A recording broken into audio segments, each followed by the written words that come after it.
어린이 주일입니다. 한국에서는 이제 5월 5일 어린이날이죠. 왜 생겼을까요? 언제 생겼나요? 1923년 방정환 선생님을 통해서 이게 제정이 됐다는 거 우리가 기본으로 알지 않습니까? 왜 어린이날이라는 것을 제정했을까? 여러분 1923년 옛날이잖아요. 그리고 더 또 옛날로 가면 어린아이에 대한 어른들의 사회적인 대우가 제대로 되지 않은 모습들이 많았던 거죠. 애들은 가라. 어린 것들이 뭘 안다고 하고 무시하는 투.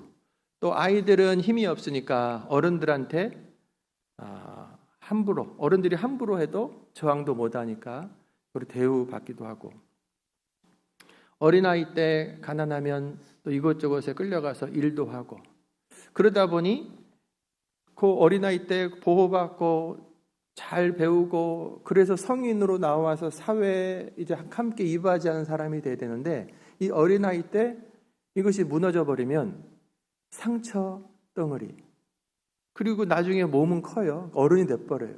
상처 덩어리 어른이 돼가지고 사회를 더 어렵게 만드는 거죠. 그래서 어린아이 이 시기는 되게 중요한 거예요. 그래서 그 시기의 중요성을 알고 어린아이가 힘이 없을지라도 한 인격체다. 그걸 존중해 주는 것. 그리고 약하기 때문에 보호해 줘야 된다. 그리고 아이들의 이 장래를 준비해 주고 축복해 줘야 된다.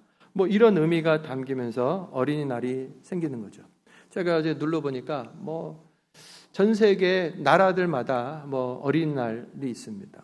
유엔에도 있고, 근데 미국에만 없어요. 캐나다에 없고. 왜 그렇죠? 한국에 제가 옛날에 있을 때 그때 이제 5월 5일인 거예요. 여기가 어린이날이다 하고 캐나다에 있는 천암 목사님하고 통화를 하는데, 캐나다도 그 어린이날이냐 했더니 여기는 365일 어린이날이에요. 그러더라고요. 그러면 또 그런가 보다. 미국도 마찬가지고, 제가 이렇게 한국 살다가 미국 와서 보면은 어린아이들을 위한 또 청소년들을 위한 그 시설이라든가 그것이 준비가 훨씬 더 많이 되어 있더라고요. 저희 아들이 한국에서 초등학교 1학년 1학기를 다니고 여기로 이제 와서 9월 달에 와서 이제 2학년으로 시작했는 건데, 1학년 1학기 때 제가 그 아이를 이렇게 학교로 데리러 갔는데 그 맨 앞에 서서 선생님이 이제 이삭이 요만한데 머리를 팍 때리고 있더라고요. 제가 이 옆에서 봤어요. 못 본 척하고 무슨 혼날 짓을 했는가 보다 이러고 이제 못 본 척하고 옆으로 갔더니 선생님이 아이고 이삭이 아빠 오셨어요 막 이러고 그러더니 이제 나중에 이삭이를 데려가면서 이삭아 너 왜 혼났냐 그랬더니 실내화를 놓고 왔더니 그때 이제 혼났다고 이제 그러고 지나갔어요. 근데 지나와서 이제 미국에 와서 여기 초등학교에 들어갔잖아요.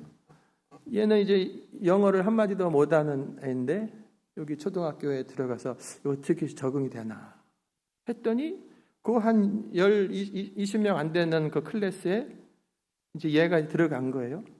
얘를 위해서 보조 선생님이 붙어가지고 6개월 동안 그 방에서 가르쳐 주는 거예요. 그러니까 따로 딴 방에 있지 않고 그 방 안에서 있으면서 그 분위기 속에서 익히고 이 아이한테 영어가 익숙해지도록 6개월 내내. 그러면서 아이가 이제 언어를 딱 트고 이제 바로 이제 학교 제대로 생활할 수 있었죠. 제가 이게 그런저런 걸 보면서 365일 어린날이구나. 이건 좋은 거죠. 자, 오늘 이제 본문으로 들어가면 이 어린이 주일, 어린이에 대한 관심을 우리가 깊이 가져야 되는 것이 이제 어린아이들을 이렇게 보호해야 된다라는 차원에서뿐만 아니라 성경은 우리에게 어린아이를 통해서 배워야 된다. 또 이 말씀을 하시는 거예요. 윌리엄 바클레이도 그런 투로 얘기했습니다. 우리가 나이 들어감에 따라 하나님 앞에 더 가까이 나아가는 것이 아니고 점점 멀어질 수도 있다. 이런 말을 했어요. 여러분, 우리가 지금 나이가 장년이 됐지 않습니까? 신앙 연수가 5년, 10년, 20년, 40년, 50년, 60년, 70, 수십 년을 우리가 지금 믿고 있는 거예요. 그러면 예수님을 그 믿은 이후로 내 신앙과 나의 인격과 나의 성품이 그 연수에 맞춰서 쫙 같이 비례해서 더 좋아지고 높아지고 온전해졌는가? 그렇진 않다는 거예요. 어제 저녁에 월그린에 가서 뭐를 제가 주문했던 거를 받아오는데 그 옆에 뭐 사진 찾는 곳에서 소리를 누가 질러요. 처음에 뭐 영어로 하다가 나중에 한국말로 미쳤어 하고 소리를 크게 지르는 거예요. 이렇게 봤더니 어떤 나이든 여자분인데 그러니까 뭔가 뭐 주문했던 게 뭐 덜 나왔는지 뭐 그런 것 같아요. 근데 이제 그거를 한국말로 막 미쳤어 하는데 이 사람은 이제 못 알아들으니까 아이고 제가 이제 한심하게 보고 있다가 그 다음에 갑자기 또 영어로 이거 내일 교회 가지고 가야 된다 그러면서 그러니까 이제 옆에 있는 사람이 아이고 하고 그 알아듣고 이제 교회 다니는 사람이 처모냥이다 이제 이런 분위기로 이제 한숨 쉬는 모습이 나왔어요. 제가 이렇게 보니까 다시 보니까 어느 교회 이제 중직자인 거예요. 제가 나이가 들면서 더 성숙해지고 성품이 좋아지고 그 다음에 느긋하고 여유롭고 이게 저절로 되지 않는 거예요. 여러분 그분은 그렇지만 또 어르신들 보면 우리 믿음의 선배들 보면 신앙의 연수 따라서 신앙과 성품이 잘 자라서 너무 존경스럽고 희생적이고 섬기고 사랑이 많은 분들도 많죠. 근데 이게 나이가 들어서 저절로 된 것이 아닌 거예요. 그래서 여러분 우리가 알고 가야 될 것은 나의 나이, 신앙의 연수 이것이 나의 신앙과 나의 인격, 성품을 보장하지 않는다. 요걸 알아야 돼요. 그러니까 깨어있지 않으면 도리어 유치한 모습을 보이는 거예요. 여러분 어린아이 때 아이들은 유치한 모습이 많죠. 근데 어린아이이기 때문에 다 봐주는 거예요. 귀엽기도 하고 오히려. 근데 이제 어느 정도 시간이 나면 그 유치한 모습 보이면 혼나죠. 어디서 그런 일을 하냐고. 그리고 좀 자라면 이제 안 합니다. 그러다가 이제 나이 들어 연세가 들고 할머니 할아버지가 됐을 때 다시 또 옛날 유치한 모습들이 이렇게 나와요. 그러면 나이가 들어서 어쩔 수 없다. 뭐 이렇게 하면서 뒤로 이렇게 미루기도 하는데 여러분 이것을 그대로 두시겠습니까? 그러니까 나이가 들어서 다 그러는 거야. 할머니 할아버지 다 그런 거지 라고 하면서 그냥 나의 신앙과 인격과 성품의 성장과 성숙을 포기하겠냐고요. 그러면 안 되죠. 우리 주님은 우리들 가운데서 계속해서 그 신앙과 성품이 더 자라서 나중에 나이가 들었을 때 뭔가 기력이 없지만 그 신앙과 성품이 내 것이 돼서 자연스럽게 말로, 표정으로, 삶으로 나타나고 있어야 되는 거예요.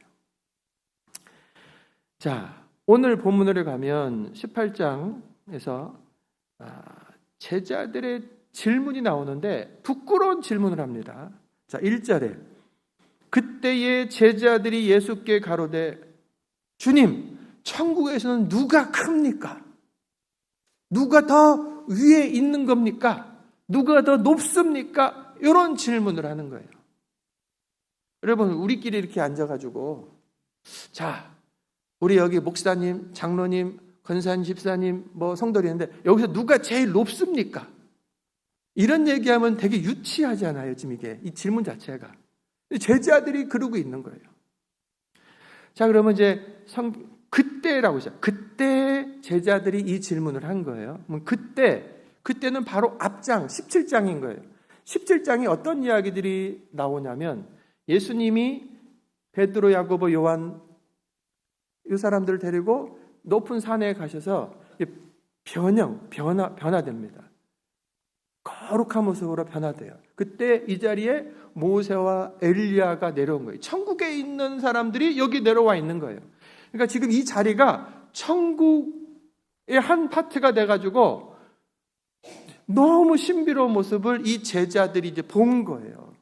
너무 좋아서 여기다 집 짓고 삽시다 막 그럴 정도로 그걸 경험한 거예요.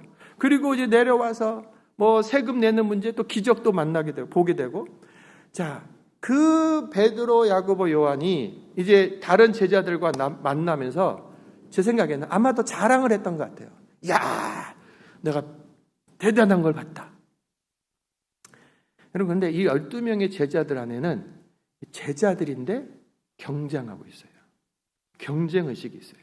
무슨 경쟁이냐면 내가 예수님께 더 가깝다. 내가 더 많은 일을 했다. 예수님이 나를 더 사랑하신다. 뭐 이런 거예요. 뭐 크게 나쁘게 여겨지진 않지만은 이제 그게 유치한 모습으로 나와요. 왜 그러냐면 그 당시 예수님은요, 백성들한테 인기가 최고로 올라갈 때입니다.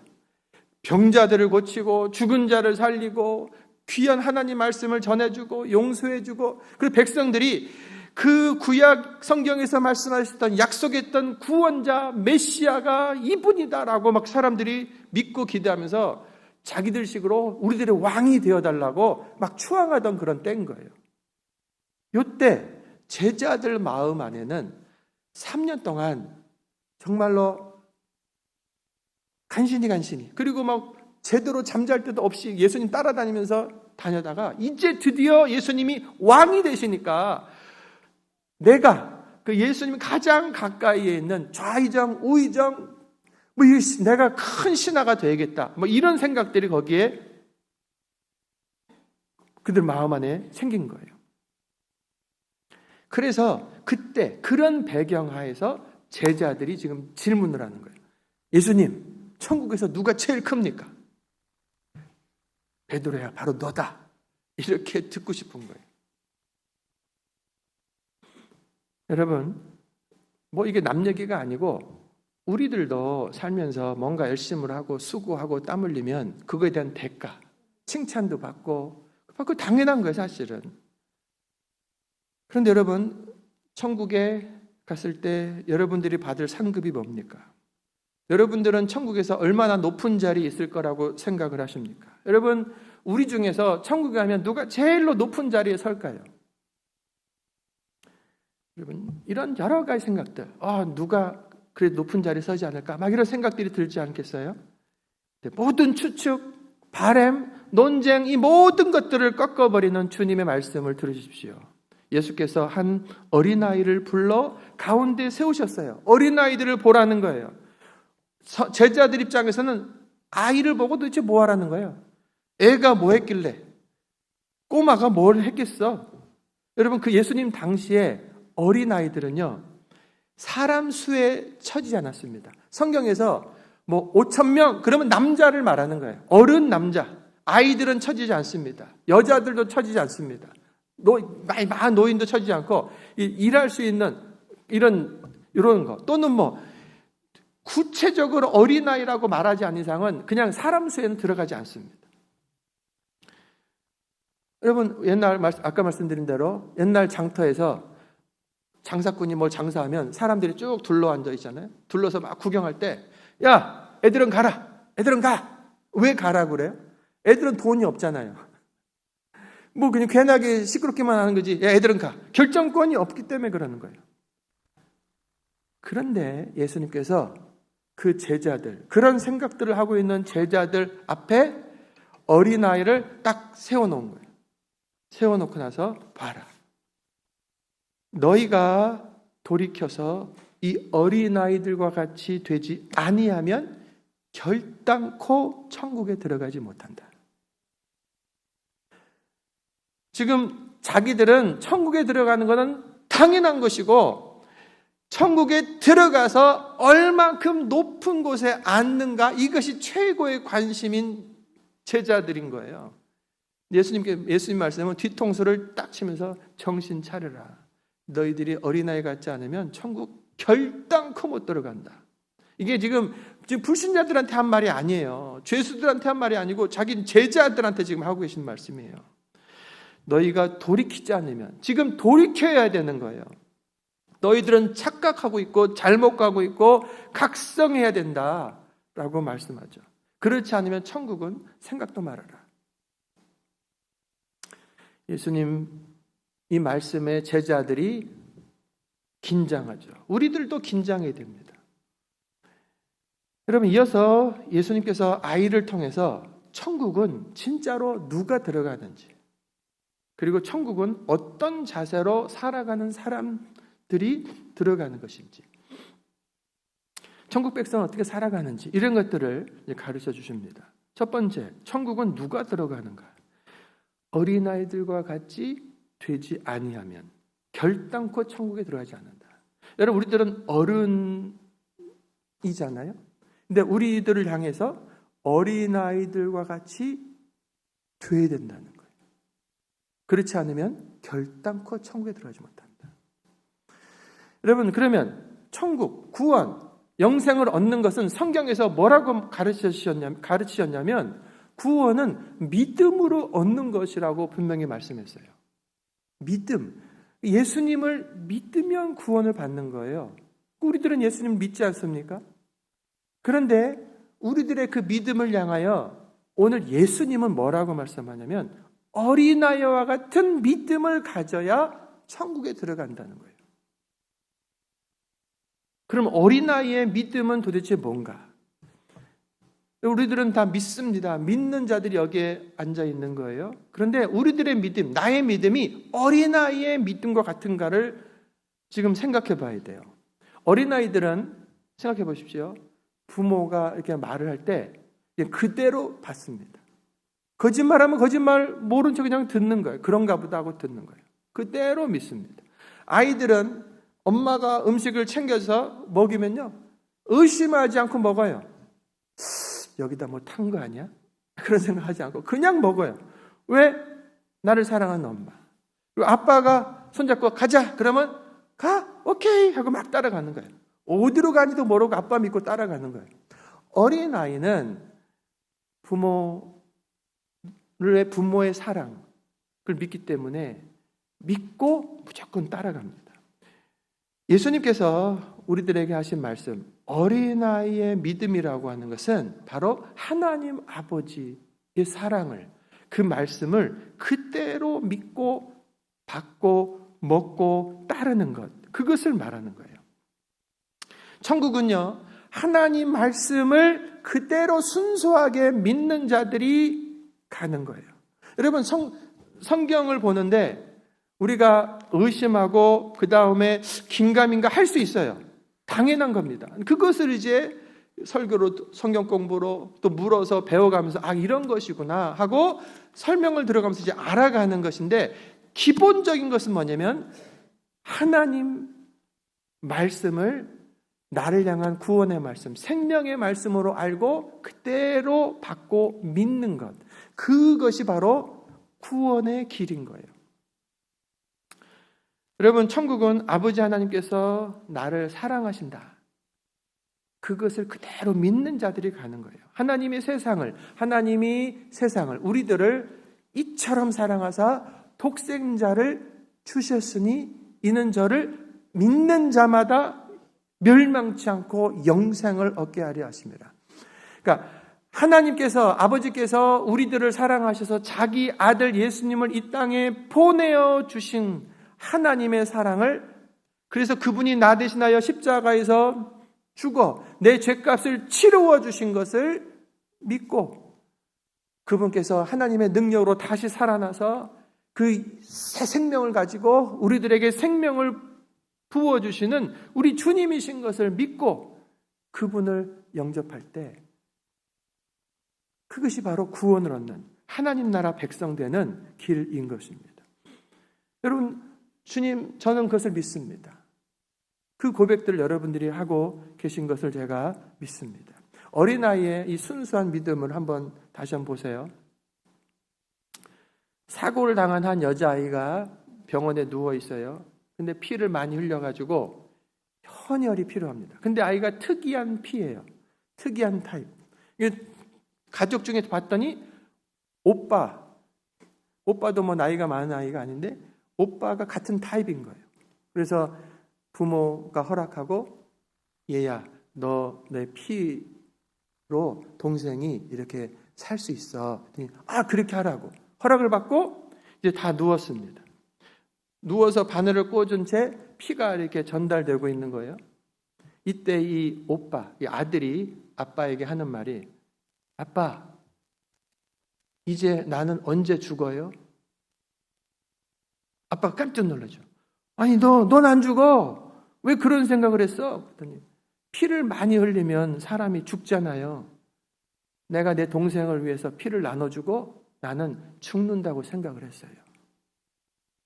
동생을 위해서 그렇게 돼도 된다고 생각했어요.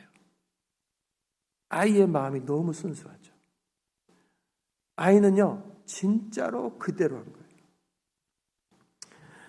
여러분 이 믿음이 아이니까 그것도 아무것도 모르니까 이런다고 생각하고 있으면 안 됩니다. 나의 믿음이 이와 같이 순수해야 돼요. 자, 세리장 삭개오는요 나이가 많은 사람이었습니다. 부자였습니다. 그리고 세리장인 거예요. 돈에 쩔어 살던 사람입니다. 닳고 다른 사람인 거예요. 근데 어느 날 예수님께서 자기 동네에 오신다는 소리를 듣고 예수님을 만나보고 싶었던 거예요. 이제까지 돈을 많이 벌어서 그것으로 만족한 줄 알았더니 그렇지 않다는 것을 깨닫고 예수님을 만나고 싶은 마음이 커졌어요. 근데 예수님을 만나는 사람들 무리가 가득 차 있으니까 도대체 예수님께 가까이 갈 수가 없어가지고 이 사람이 키가 작아요. 그래서 어쩔 수 없이 예수님이 가는 동선을 따라서 그 앞에 있는 나무로 막 달려가서 나무 위로 올라가는 거예요. 지금 할아버지가 예수님 보겠다고 나무 위로 올라가요. 여러분 요 근래 아니 몇십 년 전부터 나무에 올라가 본 적 있습니까? 저도 한 번도 없어요. 올라갈 일이 없죠. 누가 올라갑니까? 공사하거나 일할 때나 올라가지. 이 삭개오는 예수님을 보고 싶어서 그래서 올라갔어요. 올라가고 거기에서 내려다보면서 예수님의 일행을 기다리고 있는 거예요. 예수님의 일행이 쭉 지나가는데 이 사람은 이제 이 삭개오는 예수님의 얼굴을 이제 본 거죠. 예수님께서 지나가시다가 멈춰 서서 고개를 들어서 삭개오야 내려오라. 내가 너의 집에 오늘 유하여 하겠다. 너희 집에 가겠다. 이런 말씀을 한 거예요. 여러분 이 삭개오는 나이 많고 돈에 쩌든 사람이었지만 예수님을 향하여서 어린아이 같은 순수한 마음과 믿음으로 주님을 갈망하면서 그 자리에 있었던 거예요. 그게 믿음인 거예요. 예수님은 그것을 믿음으로 받아들였어요. 여러분 누구도 거기 삭개오라고 말하는 사람이 없었지만 예수님은 그 믿음을 보이는 그를 향해 삭개오야. 여러분 예수님은요 우리들의 중심 보십니다. 우리 안에서 주님을 향하여서 그와 같이 순수한 믿음으로 주님을 부를 때 우리들의 이름을 부르시는 거예요. 꼭 보고 싶었고 만나고 싶었던 예수님, 어린아이 같이 달려가서 나무 위에 가서 올라가 있을 때 예수님께서 이름 불러주시며 그의 집에 들어가셨습니다. 그리고 이 말씀을 하시는 거예요. 예수께서 이르시되 오늘 구원이 이 집에 이르렀으니 이 사람, 이 삭개오도 아브라함의 자손이다. 이 사람은요 유대인으로서 원래 아브라함의 후손이죠. 말하자면 족보로 치면. 그런데 이 사람은 세리로서는 민족적으로 반역자요 버림받았던 자였어요. 근데 그가 예수님을 향한 순수한 믿음을 보였을 때 너는 구원받았다. 너는 아브라함의 자손, 믿음의 자손이다. 성도 여러분, 어린아이 같은 순수한 마음으로 하나님의 사랑을 기대하시고 받으시기 바랍니다. 예수님을 그와 같이 이 삭개오처럼 영접하시는 겁니다. 여러분, 예수님께서 내 안에 들어와서 내 마음대로 살던 그 죄짓고 함부로 살던 것에서 예수님이 나의 주인 되셔서 나의 죄를 용서해 주시고 내 삶을, 내 여생을 인도해 주시기를 바라는 그 영접하는 자, 곧 그 이름을 믿는 자들에게 하나님의 자녀가 되는 권세를 주시는 거예요. 따라해 보세요. 나는 예수님을 믿습니다. 나의 죄를 용서해 주시고 저의 안에 들어와 주세요. 저를 인도해 주세요. 아멘. 여러분, 신실하고 순전한 어린아이 같은 마음, 그 믿음의 고백을 주님이 들으시는 거예요. 자, 이어서 이제 천국 백성, 천국은 어떻게 들어가는가, 누가 천국 백성이 되는가를 말했고, 이제 그 천국 백성은 어떻게 살아가는가, 어떻게 살아감으로 그에게 있는 믿음이 보여지는가. 4절에 보면, 그러므로 누구든지 이 어린 아이와 같이 자기를 낮추는 사람이 천국에서 큰 자다라고 했습니다. 자, 제자들의 질문, 누가 천국에서 큽니까? 라고 했을 때, 어린아이와 같이 자기를 낮추는 사람이 천국에서 큰 자다. 이 땅에서는요, 자기를 피하라고 광고하고 높이고 다른 사람을 밟고라도 올라가 있어야 높다고 그러는데, 천국은 거꾸로인 거예요. 자기를 낮추며. 여러분, 제자들이 지금 엄청나게 착각을 하고 있는 거죠. 서로 밟고 있는 거예요. 베드로는 내가 저 변화산 가서 봤다. 예수님이 나를 늘 많이 불렀다. 야, 너만인 줄 알아? 나도 이랬어 하면서 싸우고 있는 그 제자들. 이 제자들은 뜨끔할 말씀인 거죠. 대단한 신앙체험, 큰 사역. 여러분, 우리가 신앙생활 하다 보면은 신앙체험이라는 걸 합니다. 이야, 신비한 환상을 보기도 하고 병이 낫기도 하고 뭔가 가슴이 뜨겁기도 하고 이런 일들이 이제 신앙생활 하다 보면 그냥 이 보너스 같은 것들이 생기는 거예요. 그러면서 내 간증거리도 생기고 하는 거예요. 그리고 또 하다 보면 직책이 맡겨져서 옛날보다 더 큰 일도 감당하고 이러는 거죠. 이것이 신앙생활 하다 보면 자연스럽게 나오는 거예요. 그런데 요것들을 가지고 내가 내 자랑을 해버리면 이게 오히려 거꾸로 가는 겁니다. 여러분, 나 같은 것을 주님께서 구원해 내셨는데 나같이 연약한 자를 충성되이 여기셔서 그렇게 주의 교회 직분자로 세워주시니 얼마나 감사한지. 그리고 기도하다가 응답받아가지고 이런저런 응답받을 때 너무너무 감사. 그 감사로 올려드리고 더 겸손하게 섬기며 나가야 되는데 내가 신앙 체험한 거를 자랑하고 내가 큰 사역한 거를 자랑할 때 이것은요 다 내가 해놓은 것들이 무의미한 것들이 돼버리고 마는 거예요. 야, 그랬어요? 박수 받으면서 내가 자랑하는 것으로 그것은 사라져버리는 거예요. 내가 오히려 그 한 것들을 가리고 아유, 주님의 은혜로 주님께서 하셨습니다. 아유, 저는 저가 아니고 우리가 공동체가 한 겁니다 하면서 겸손하게 낮췄던 그 사람들은요, 그것들이 하나님 나라 갔을 때 칭찬이 되는 거예요. 너희가 이 땅에 살면서 자랑하지 말라는 게, 여러분 자랑하잖아요? 그럼 뭔가 좋은 일 했어요. 자랑해. 그럼 그러냐고 박수 받고 끝나버리는 거예요. 그리고 그걸 자랑한 것이 유치한 것이 돼버리고 말아요. 천국 백성의 가장 중요한 여러 삶의 태도 가운데 하나를 꼽으라 그러면 겸손입니다. 예수님을 정말로 어린아이와 같이 잘 믿는 사람의 여러 성품과 그 성품 중에 하나를 뽑으려면 이 겸손인 거예요. 겸손하지 않는데 내가 믿는다라고 하는 것은 지금 이게 어긋나고 있는 거예요. 지금 제자들처럼 혼날 일을 하고 있는 거라고요. 겸손한 사람의 특징을 좀 보면, 겸손한 사람은요, 자기 잘난 체 하지 않을 뿐만 아니라 다른 사람에게서 잘 듣는 사람입니다. 그러니까 교만하고 많이 배우고 많이 알고 많은 경험을 한 사람은 내가 만나기만 하면 그렇게 하는 거 아니라고, 이렇게 할 거야. 그렇게 하는 거 아니야, 이렇게 하라고. 자기가 이제 가르치는데 늘 이게 익숙해져 있는 거예요. 그래서 다른 사람들은 나한테 학생들로 보이고.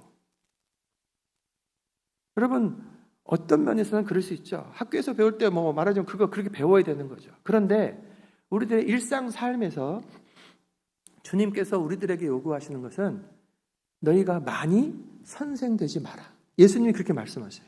너희가 선생 되려고 많이 하지 마라. 선생이 되면 그에 대한 책임과 심판도 크다.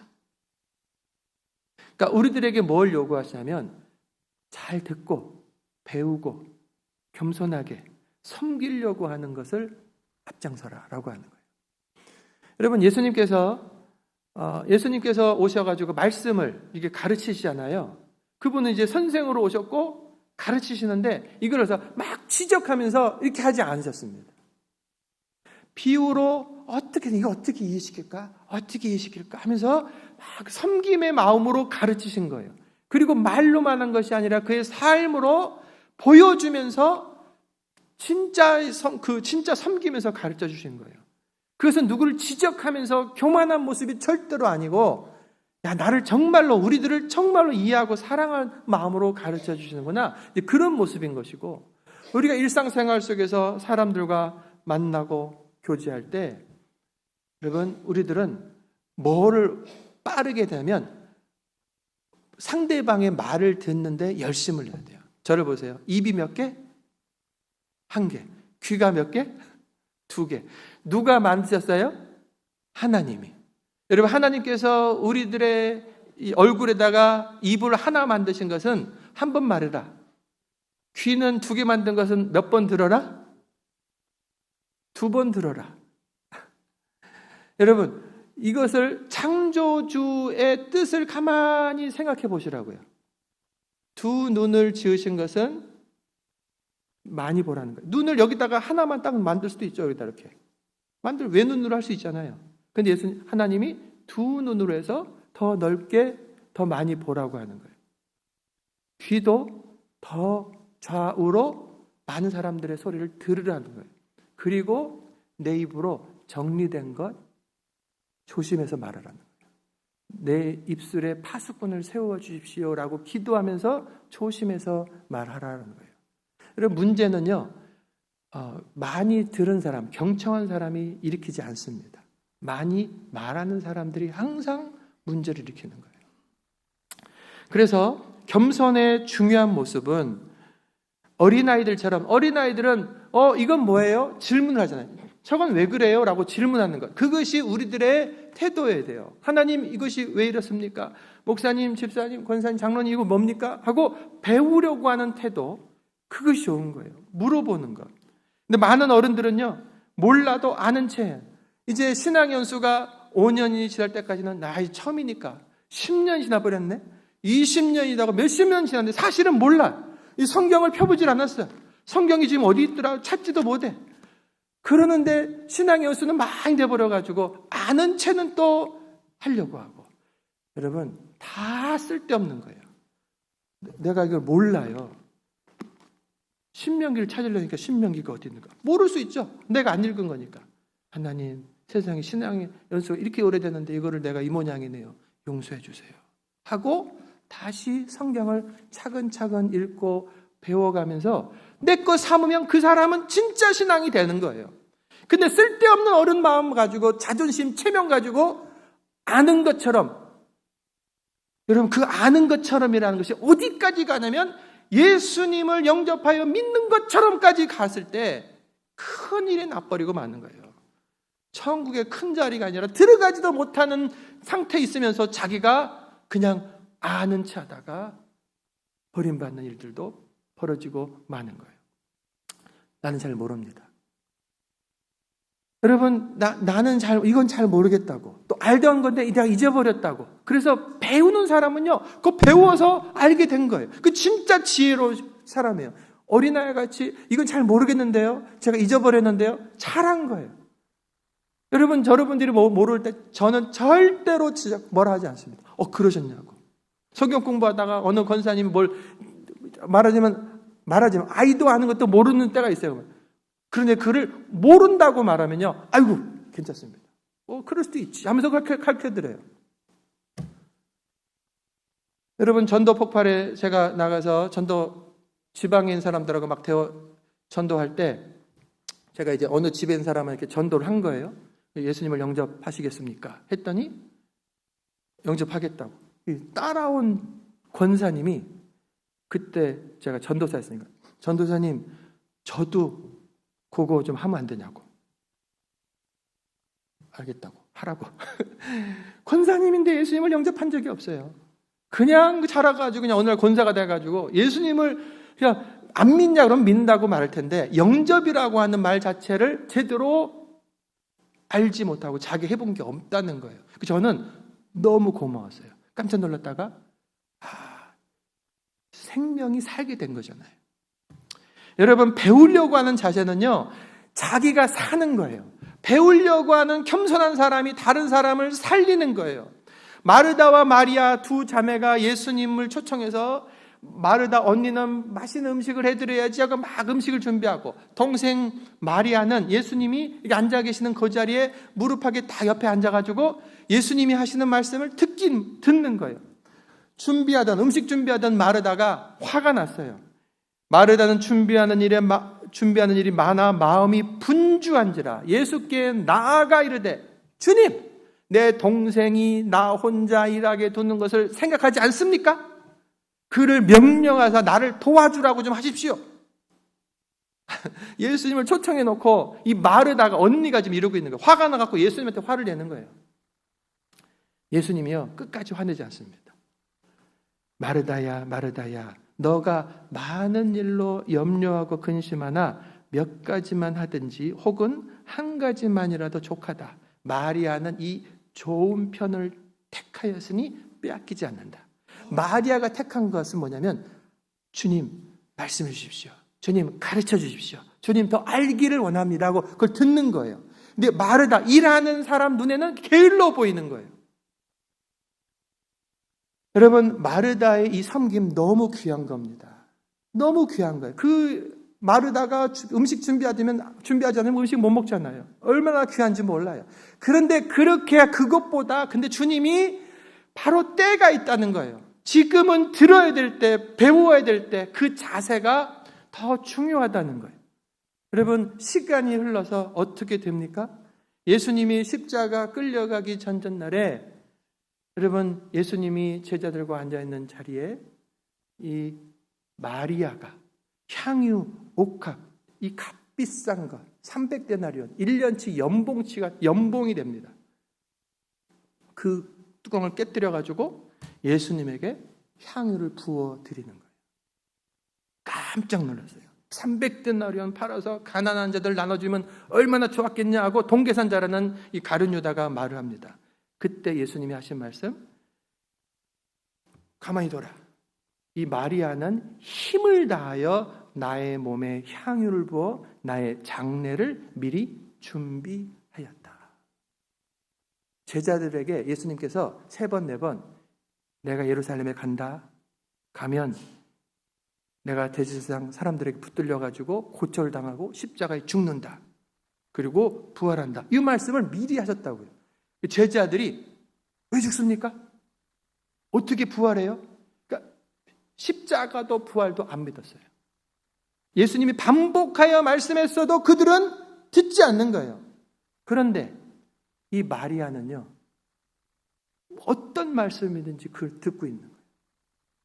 여러분, 그런 가운데서 영적 감동 속에서 그가 기꺼이 주님을 향해 가장 귀한 것을 기쁨으로 드렸는데, 이것을 예수님께서는 이 마리아가 나의 장례, 나의 십자가를 준비해 줬다.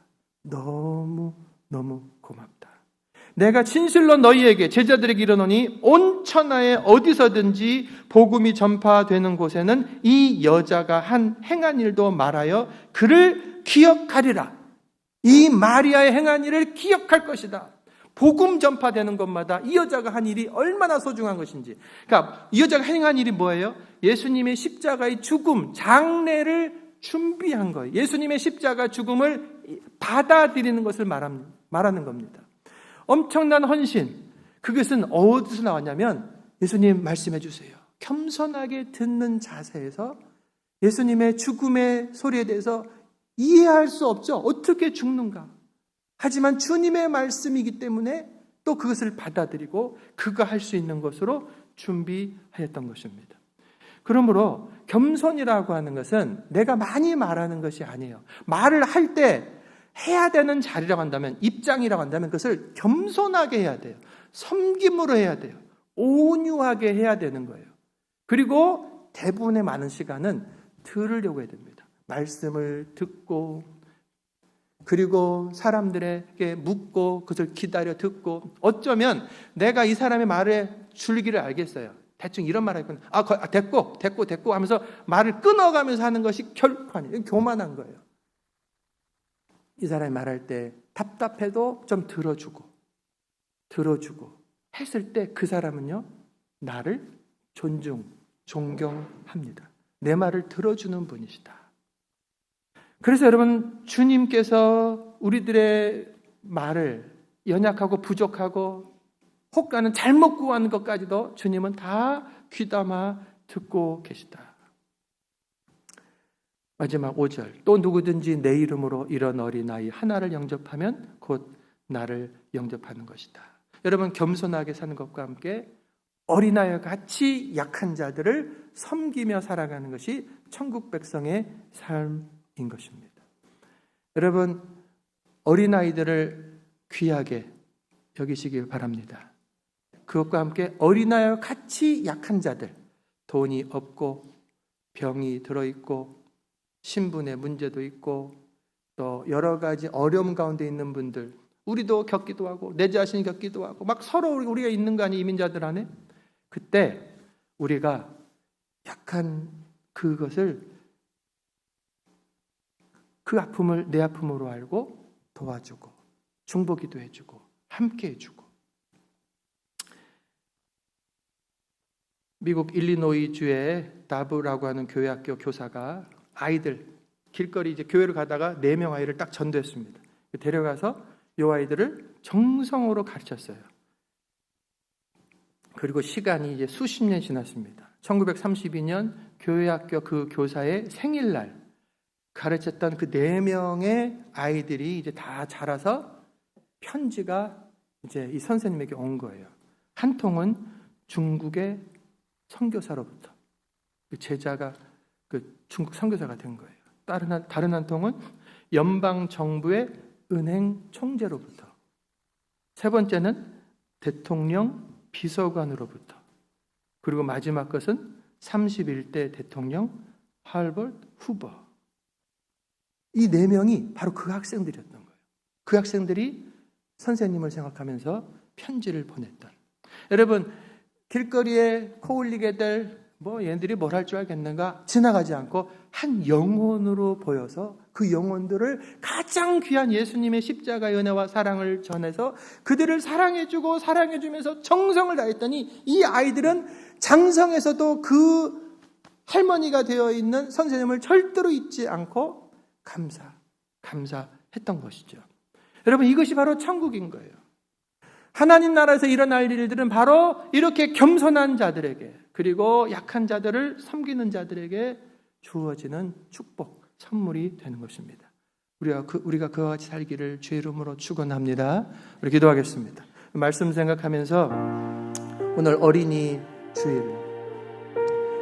주일입니다. 어린아이와 같은 순수한 마음으로 주님을 믿고 의지합니다. 주님의 말씀을 겸손하게 듣고 배우겠습니다. 말씀을 따라서 이웃을 섬기겠습니다. 한번 결단하는 마음으로, 그리고 우리 자녀들을 위해서, 후손들을 위해서 주님으로 기도하겠습니다. 주여, 할렐루야. 아버지 하나님, 감사합니다.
작정과 헌신과 간구를 우리 주님이 들으신 것을 믿습니다. 감사합니다. 주님, 예수 그리스도의 이름으로 기도합니다. 아멘. 우리 찬송가 455장 찬양하며 예물 하나님께 드리겠습니다.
오늘 주의 귀한 말씀을 통하여 주의 마음, 주의 뜻 알게 해주시니 감사합니다.